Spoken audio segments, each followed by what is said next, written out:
Hey, my name's Matt and welcome to the Open Mic Room. Each episode I'll be speaking with a different guest to share some stories and discuss their music. Today I'm joined by Steve Dunbar of the band Reillo. Yes. Thanks for joining Hello, me. Matt. Hello. How's your day been? How's your day been today? Pretty good. I finished work at 8 o'clock this morning, and I've been booking with the booking gigs for the band all day. Would you believe? That's what I've been doing today. So, and then I've made some tea for tonight for the family, and then just escaped for a while to have a chat with yourself.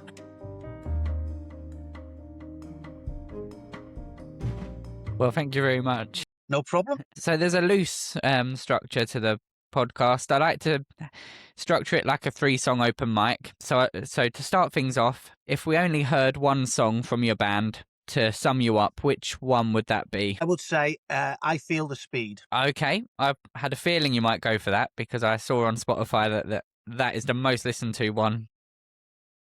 Quite a distance. Quite a few thousand. Yeah, it's got a lot of listens. What is it about that song, do you think, that people seem to like more so? That seems to stand out. I'm unsure, really. I mean, to be honest with you, my personal favourite of the bands was a song we do called Level Up the Score, which is quite a fast-paced rocker. And it probably still is my favourite. But if, like you say, from the question, which one, I think I Feel the Speed because it's sort of, if somebody said, describe your sound, I wouldn't be able to describe the sound. I'd say, listen to that song. That sums us up.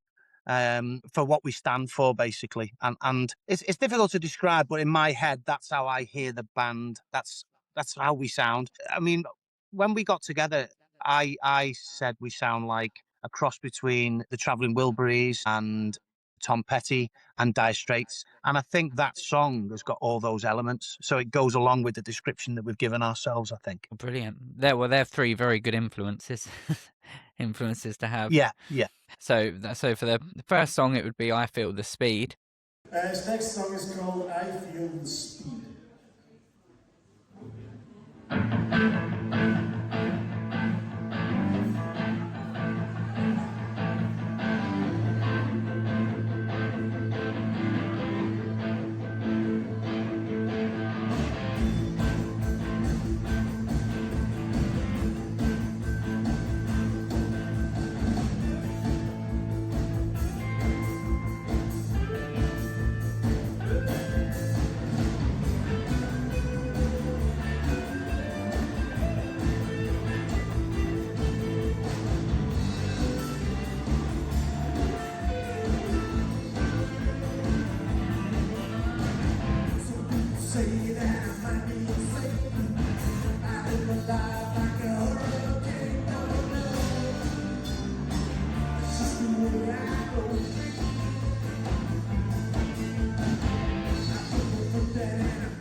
how would you describe the genre of your band? Then I read online blues rock. Is that the best way to summarize? Yeah.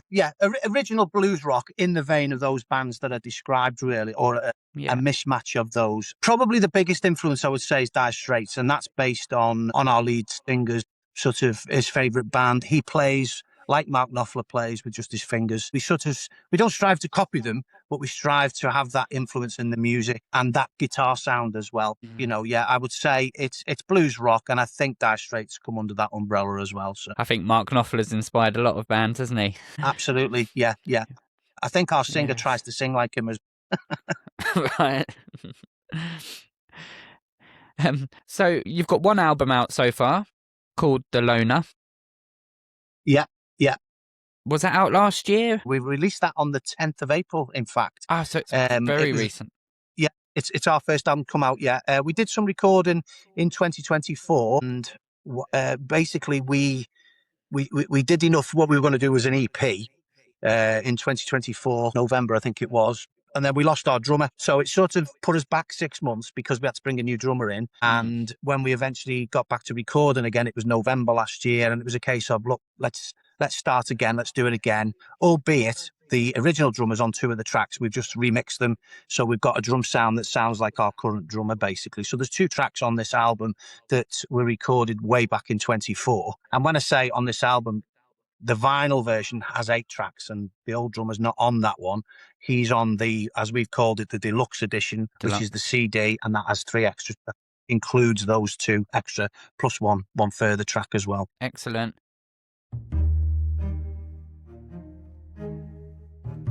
So could we do a little story about the band then? How did you all get together, and how did you get to where you are now?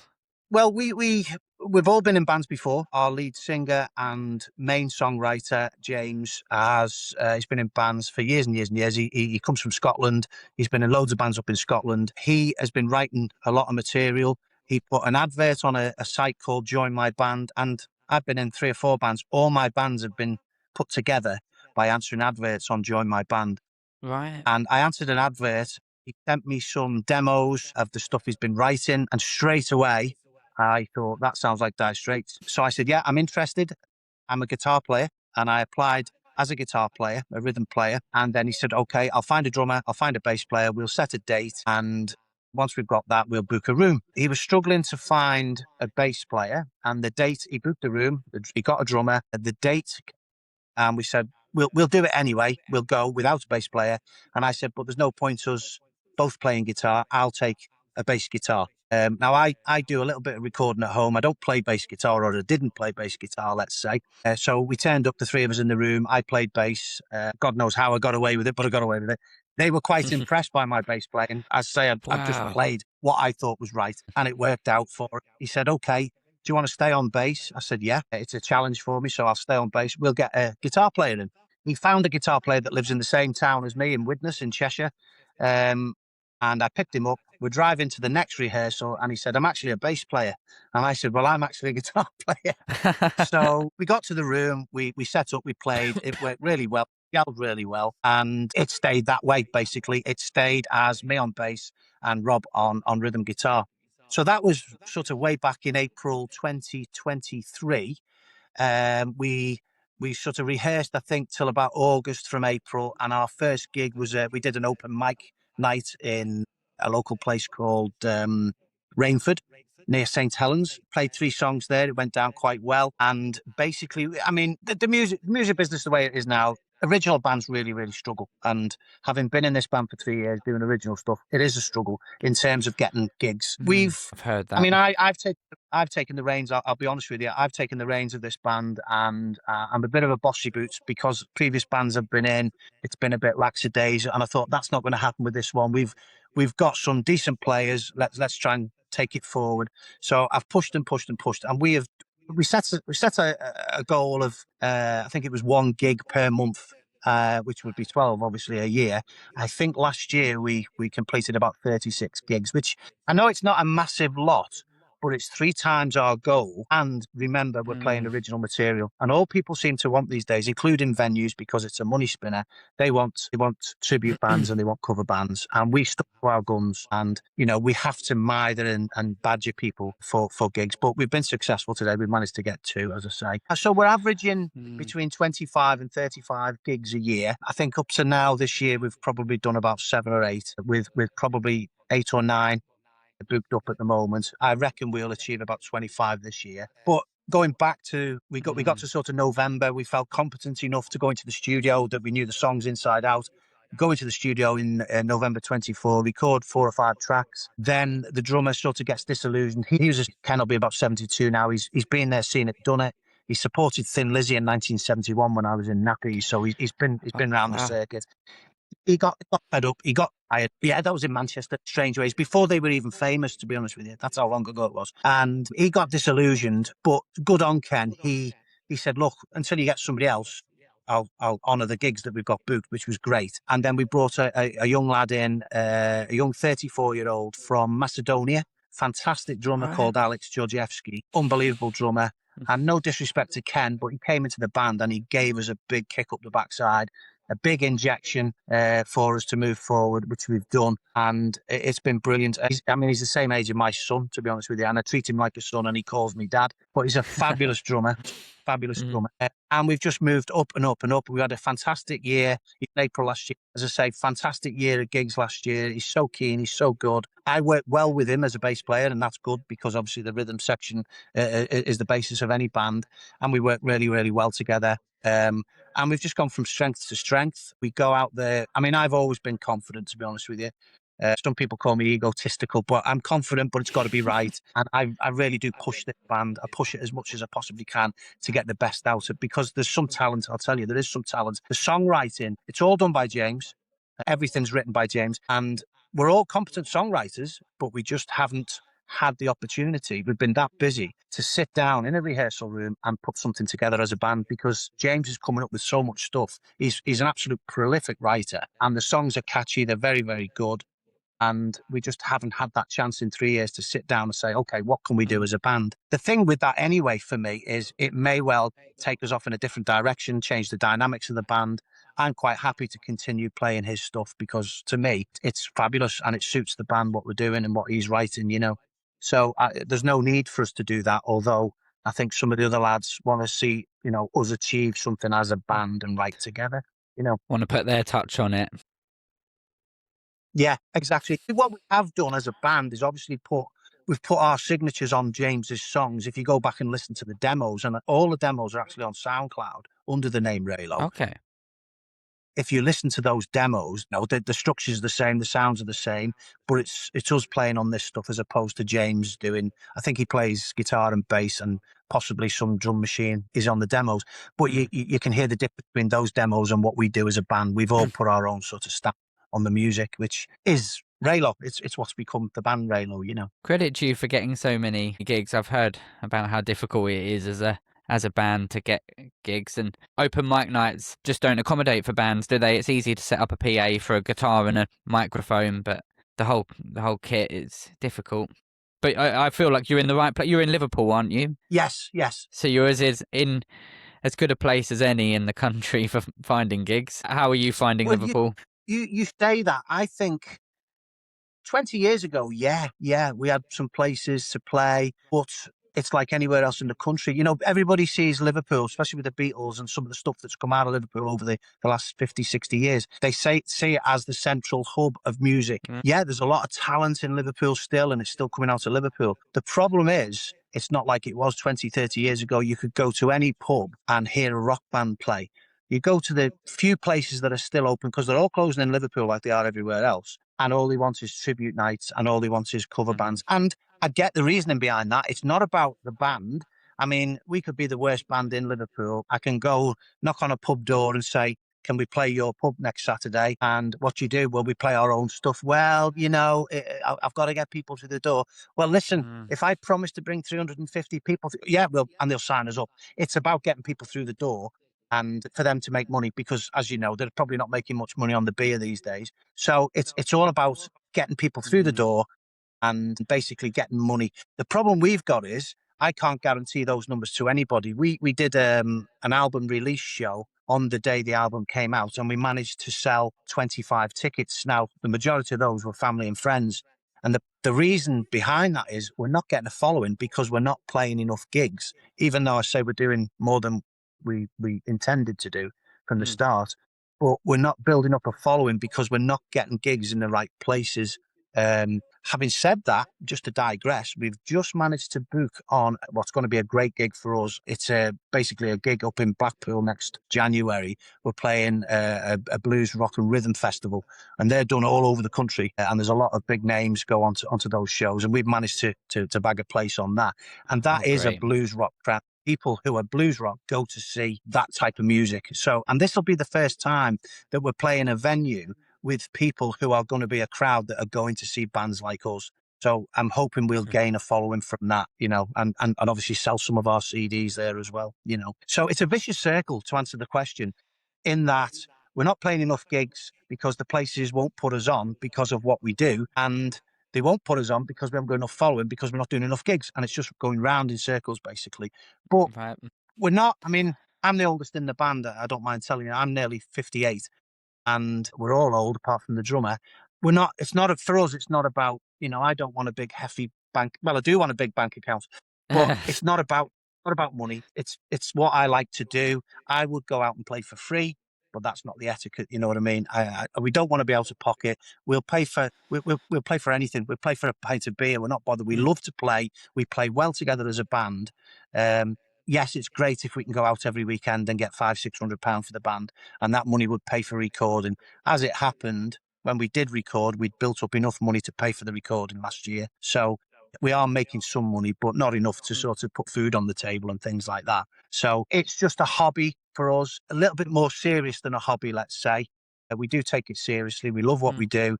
And all I'd like to do is to be playing a little bit more live and having a bit of a following, people following us, 40, 50 people coming to the shows all the time. But we ain't building that up because we ain't playing the right places, because those places don't exist. The rock blues clubs don't exist anymore. And the other side of it is when you do find those type of places, it's all very cliquey.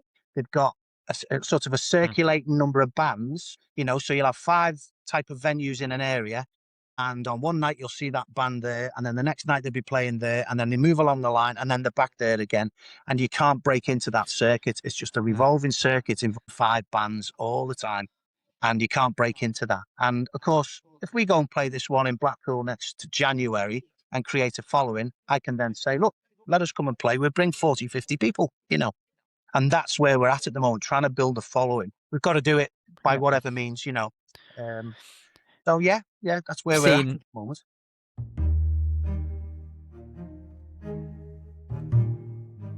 So you've been playing this game for quite a while then, with a number of different bands. What is your story personally in music?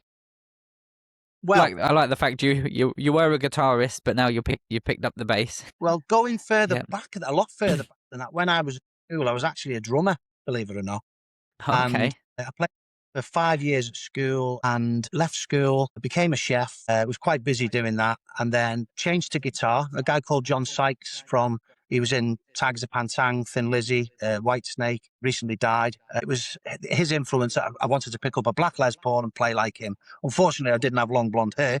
And I turned to guitar, had a go at that, couldn't get to grips with it, sort of thing. Then a little bit older, I got married at 20. I joined the police. I was in the police for 30 years. And being married with 2 children, being in the police, there's no time whatsoever to do music other than at home, sort of thing. When I was 38, so this is sort of 20 years ago now, I got divorced, bought a guitar, started off again, started playing guitar. And it was then 20 years ago, I sort of started joining bands again as a rhythm guitar player. And then went through a covers band, a couple of rock bands. And then I was in a rock band for 5 years. We never ever gigged because it had to be perfect and we were never perfect. So we never got round to gigging. Frustrated the hell out of me. That was original stuff. Fantastic stuff as well. Fantastic lead singer had. And I had a slight break from that because we had a house extension and I was busy again. And then I thought, right, I'm going to dive back into this. And that's when I answered the advert, and that was 3 years ago to James, our lead singer. And this is where we are now. In the meantime, I've learned myself a little bit of keyboard. So I've sort of keyboard, drums, bass, guitar, and I've actually started singing. I'm actually on this album doing a bit of backing vocals as well. Really? God. Which I can't sing, but there you go. It sounds all right on the album anyway. Bass played on The guitar. bassist on guitar. Well, there is some Yeah. thoughts of doing a song by switching. It's a bit of a gimmick on stage, which will attract people, keep people, I think. And we are Yeah. thinking of doing that. It's like just for one, maybe just swap over, But we'll see. We'll see how it pans out.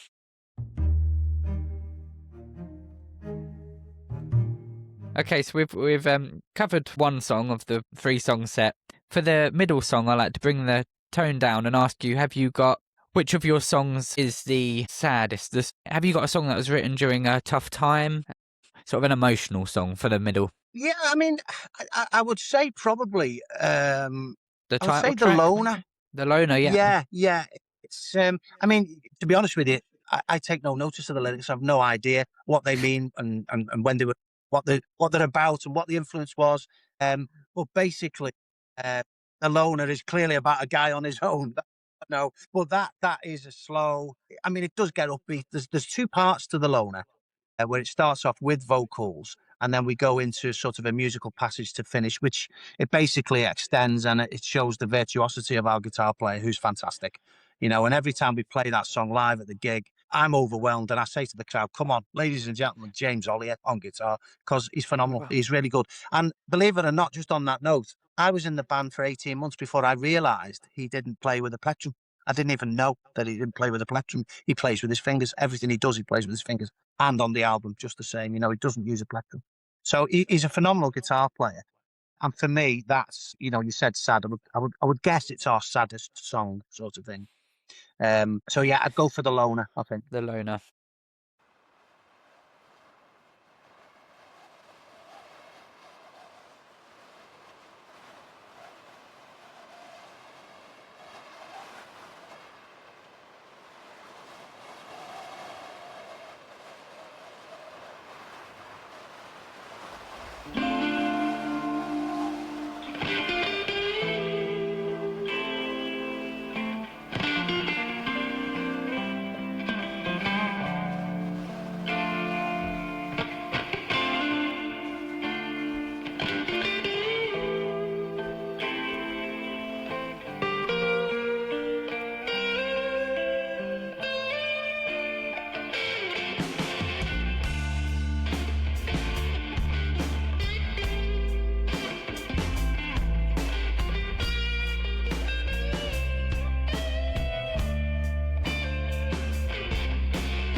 town was never the same. And at night when the stars came out and the moonlight shone around, you look to the sky, but it's cracking up and found. Even in the darkest nights, the stars had lost the tone. Though he said goodbye and he made his way back home, to where the sun keeps shining across the desert land, where he could live his life by his own hand.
Yeah. All the only one I know, I don't ask me why. I think I sort of took notice of this one because probably it's my favourite song. Is "Level Up the Score." That is about a divorce. Now, as far as I'm aware, he's never been divorced, but it's basically about a divorce and the matter going to court and things like that. I've not actually asked Right. him as it happened to him, but that's about basically a divorce and it going to court and the judge will decide what happens at the end of the day, sort of thing. The funny thing is, I've been through one of those, but it wasn't written about me. I know that for sure. So, but yeah, most of the songs I just play them and I enjoy them. I couldn't tell you what they're about, to be Right. honest. But you can connect with that one, whether it was meant for you or not. It's a fast-paced rock. I love playing it. I sing backing vocals on it as well. And for me, it's sort of, along with I Feel the Speed, it sums up my type of music that I like to play. You know, I mean, I'm normally into a bit heavier stuff than what we play, like Led Zeppelin and Black Sabbath and AC/DC and White Snake stuff. And we're on the lighter side of that. And Level Up the Score sort of leans towards that type of music as well. Yeah. For me, that's why it's me. So, a wild card to finish a set. Do you have a song that you usually finish on? We've already spoke about I Feel the Speed. I suppose maybe Level Up the Score would be that one, and then the loner for the sad in the middle. We finished the set as we finished the album with a song called, and again, it's similar in structure to the loner in that there's an initial part which then goes into a musical extravaganza, let's say, towards the end, and I think it runs for 9 minutes. But on the album, we didn't actually do the long version; we just do the short version. When we play it live, it's our finishing song because it goes into a crazy ending with guitars, and you know, it's a really good crescendo to finish our shows. But having said that, I would say probably the last track would be The Gunslinger. It was a single, and I think it's our sort of most poppy track that we do. Okay. But it sounds fantastic. It absolutely sounds, I think it's the best single we've released, to be honest with you. It's a great track, The Gunslinger. And obviously, it's about a cowboy. That's what I know. It's about a cowboy. And I think that's probably the better one to finish. Despite me saying Level Up the Score is my favourite track, I would The finish Gunslinger. with The Gun. Yeah.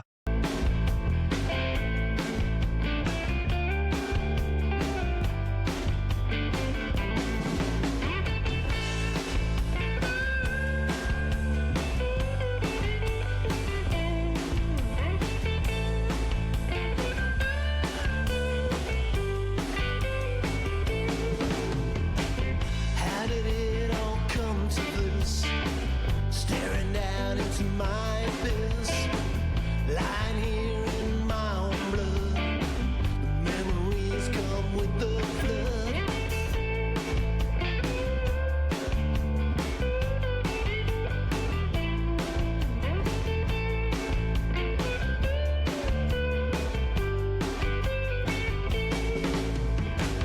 Fresh out of the Civil War and haunted by blood and gore, I took to gambling and drinking hard, but the money dried up at the turn of a card.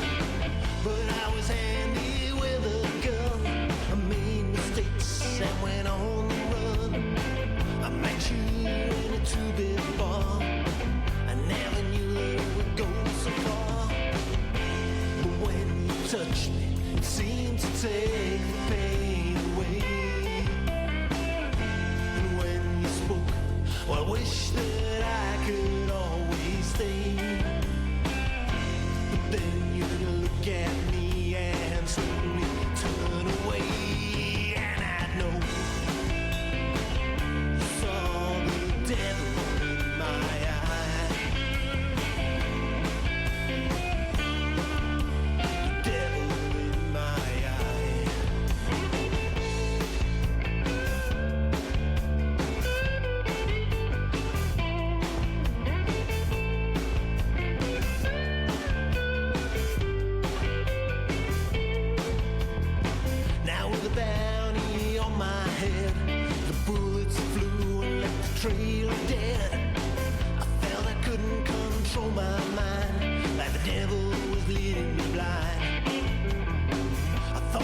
and set me free from the devil in my eye.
Okay, so what have you got next as a band? I know you've been busy booking gigs today. What have you got in the immediate future?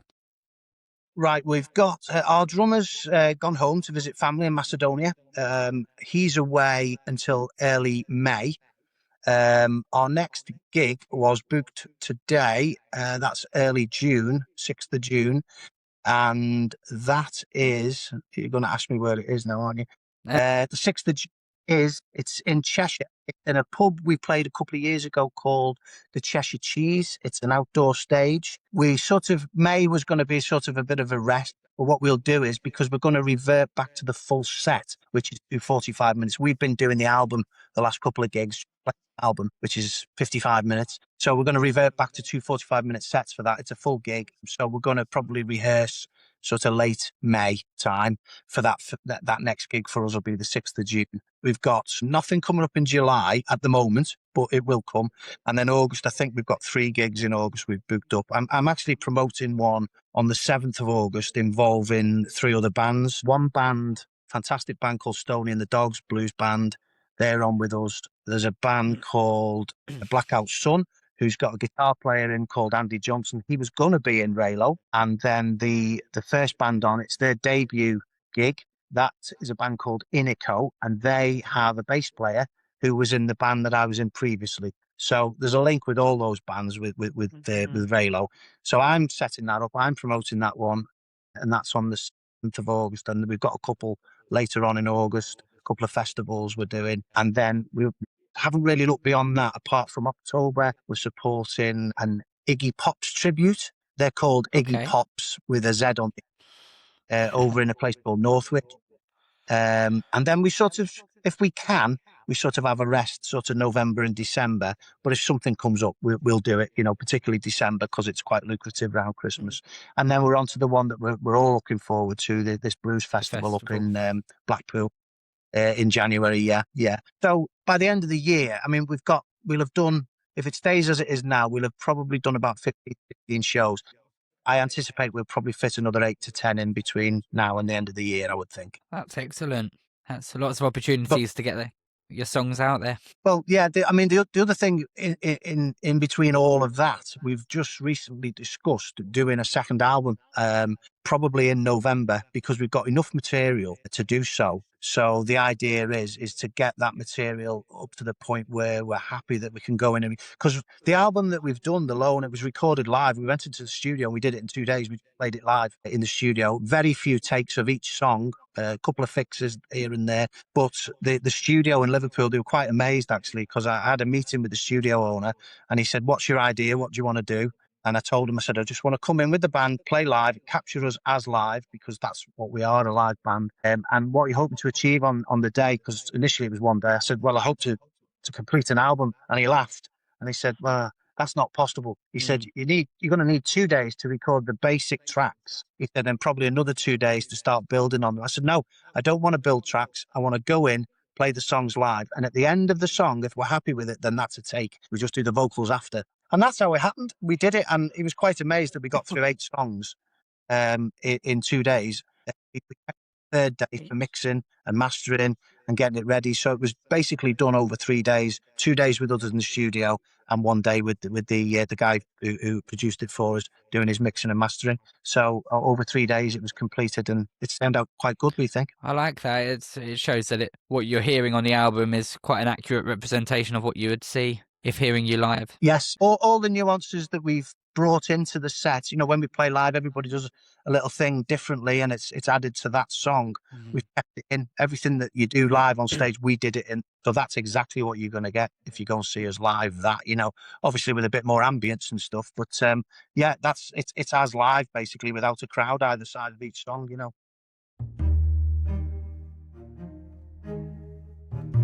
Okay, brilliant. I've just got some 5 quick fire questions. The recording hasn't cut out once, so I want to finish it while it's doing well. So these are the 5 quick questions. What is the first song that you ever loved? The song that you can remember got you into. First song that ever got me playing some music was a song by Status Quo called "Rockin' All Over the World." Brilliant. That's the first band which we all know. Actually. Yeah, fantastic band. Yeah, my dad got me in Status Quo. Number 2, a dream venue to play. Dream venue to play. Well, straight away I'll answer that by giving you a negative answer, saying that I don't like massive, big arenas. I can't stand those type of gigs because you go there, you pay a lot of money, and you watch bands on a television screen. I like smaller, intimate sort of places. I would be happy playing, although they don't have bands on anymore, something like the Liverpool Empire. So your old sort of theatre. Manchester Apollo, if you know that, those type of places. Hammersmith Odeon, for instance, down in London. They're not massive places. They're old theatre type buildings. Those, so you can see the whites of people's eyes on stage and you can get close and personal. Yeah, that would do me. Hammersmith Odeon. Lovely. So that was number 2. Number 3, an artist you'd love to open for. Deep Purple. Great. 2 left. Studio or live performance? Live performance. Is that a choice? You mean which one do I prefer? Or yeah, that's it. So I guess studio kind of means the creation of music and yeah, I think music. Yeah, for us, I don't know about other bands and things, but for us, the music that we've recorded, it's created on the stage, because it wasn't until we thought we'd perfected it. Because some of the songs have slightly detracted from the demos, and it wasn't until we'd gone on stage, played them for a while, that I said, yes, we're ready to record now. So the actual birth of the song for us as a band, it emerged on stage, basically. So live performance wins. The last one is a song that you wish you'd written. A song that I wish I'd written? Probably Whitesnake is This Love. Okay, why is that? Because I think David Coverdale, I love the song, and I just wish I'd written it because it made him a lot of money. It just resonated with me. Sort of, I love Whitesnake and I love bands like that, but it was David Coverdale at his peak, and it was so successful for him. And for me, it's just the epiphany of that band, and it's an I'd strive to have written myself. Yeah, definitely. It's perfect. Great. Well, that's all the questions I've got. Unless you've got anything else you'd like. No, not really. I'm quite happy. I've enjoyed it. It's been brilliant. Brilliant. Thanks for your time. You've absolutely brought no problem. You brought a lot of energy. I'm loving your passion for the. Oh, I'm so. I mean, if I showed you around this room, you'd see how passionate I am. Look, there's my passion for music. Wow. That's my CD collection, plus some guitars. I mean, the guitars are all there. There's about 65 in here. My vinyl, all my vinyl, your autographed stuff, Deep Purple, all that sort of stuff. I live and breathe music, absolutely live and breathe it, much to my wife's disgust. My wife's favourite saying is to roll her eyes and say, bloody hell, not Reillo again, because I live and breathe music, absolutely, and I have done since I was 10. Love it to death. Does she play anything? No. Can't get... No. I've tried to get her to do some backing vocals. I've got my own studio here. I'm sat in it now, and I've tried to get to do some backing vocals on stuff that I've put together. But no, she's not bothered. No, not yet. Anyway. No. Okay. Thank you. No problem, Matt. I'll That's let you brilliant. go. All the best. Cheers. I'll Thank you. speak to you soon. All right. All right, thanks, Bye. Matt. Take Okay. care. Cheers. Bye Bye. bye.